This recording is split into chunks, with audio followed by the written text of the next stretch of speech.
حضرت عائشہ صدیقہ رضی اللہ تعالی عنہا سے مروی ہے، فرمایا حضور صلی اللہ علیہ وسلم کو اپنے تمام کاموں مثلاً وضو کرنے، کنگھی کرنے، جوتا پہننے میں دائیں ہاتھ کا استعمال پسند تھا۔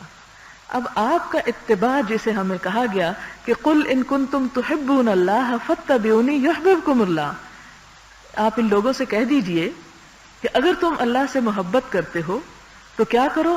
رسول اللہ صلی اللہ علیہ وسلم کا اتباع کرو۔ یحببکم اللہ، اگر تم ایسا کرو گے تو اللہ بھی تم سے محبت کرے گا۔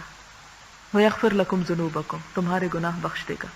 لہذا اگر ہمیں اللہ کی محبت چاہیے، آپ کا اتباع کرنا ہوگا، اور آپ کا اتباع کیا ہے کہ جو آپ کو پسند وہی ہماری پسند، جو آپ نے کیا وہی ہمارے لیے سب سے زیادہ بہتر طریقہ۔ اور آپ کیا پسند کرتے تھے؟ ہر کام میں دایاں ہاتھ استعمال کرنا اور دائیں طرف سے شروع کرنا پسند فرماتے، جس میں فرمایا وضو کرنے، کنگھی کرنے اور جوتا پہننے میں دائیں ہاتھ کا استعمال پسند تھا۔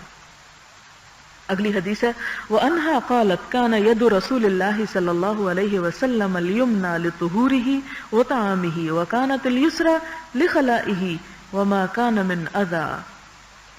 حضرت عائشہ سے مروی ہے کہ حضور صلی اللہ علیہ وسلم کا دایاں ہاتھ وضو اور کھانے وغیرہ کے لیے استعمال ہوتا تھا، اور بایاں ہاتھ بیت الخلاء اور اسی قسم کے دوسرے کاموں میں استعمال ہوتا تھا۔ یعنی یہاں یہ بھی وضاحت کر دی کہ ہر کام سے مراد اچھا برا نہیں، بلکہ اچھے کام دائیں ہاتھ سے، اور جن چیزوں میں نجاست کا احتمال ہے وہ بائیں ہاتھ سے۔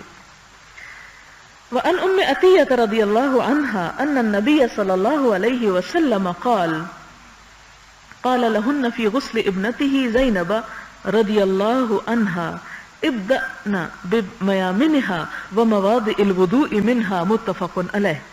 حضرت ام عطیہ رضی اللہ تعالی عنہا سے مروی ہے کہ حضور صلی اللہ علیہ وسلم نے اپنی صاحبزادی حضرت زینب رضی اللہ تعالی عنہا کے غسل کے وقت عورتوں سے فرمایا دائیں طرف سے اور ان میں سے جو وضو کے مقامات ہیں ان سے شروع کرنا، یعنی مردے کو غسل دیتے وقت بھی اس کا دایاں پہلو جو ہے اور وضو کے اعضاء جو ہیں ان سے ابتدا کرنی چاہیے۔ وعن ابی ہریرہ رضی اللہ عنہ ان رسول اللہ صلی اللہ علیہ وسلم قال اذا انتعل احدکم فلیبدأ بالیمنى وَإِذَا نَزَعَ فَلْيَبْدَأْ بِالشِّمَالِ لِتَكُنِ الْيُمْنَى أَوَّلَهُمَا تُنْعَلُ وَآخِرَهُمَا تُنْزَعُ، متفق علیہ۔ حضرت ابو ہریرہ رضی اللہ تعالی عنہ سے مروی ہے کہ حضور صلی اللہ علیہ وسلم نے فرمایا جب تم میں سے کوئی شخص جوتا پہنے تو دائیں پاؤں سے شروع کرے، اور جب اتارے تو بائیں پاؤں سے شروع کرے، تاکہ دائیں پاؤں میں پہلے جوتا پہنا جائے اور آخر میں اس سے جوتا اتارا جائے، یعنی اتارتے وقت بایاں پہلے اور پہنتے وقت دایاں پہلے۔ وعن حفصة رضی اللہ عنہا ان رسول اللہ صلی اللہ علیہ وسلم كان يجعل يمينه لطعامه وشرابه وثيابه ويجعل يساره لما سوى ذلك، رواہ ابو داود وغیرہ۔ حضرت حفصہ رضی اللہ تعالی عنہا سے مروی ہے کہ حضور صلی اللہ علیہ وسلم اپنا دایاں ہاتھ کھانے پینے اور کپڑے کے لیے استعمال فرماتے، اور دیگر کاموں کے لیے یعنی جس میں نجاست انوالو ہو بایاں ہاتھ استعمال کرتے تھے۔ وعن ابی ہریرہ رضی اللہ عنہ ان رسول اللہ صلی اللہ علیہ وسلم قال اذا لبستم واذا توضأتم فابدأوا بایامنکم، حدیث صحیح رواہ ابو داود والترمذی باسناد صحیح۔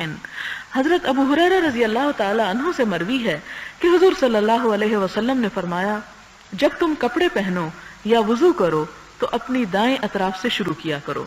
یہ حدیث صحیح ہے، اس کو ابو داؤد اور ترمذی نے صحیح اسناد سے روایت کیا ہے۔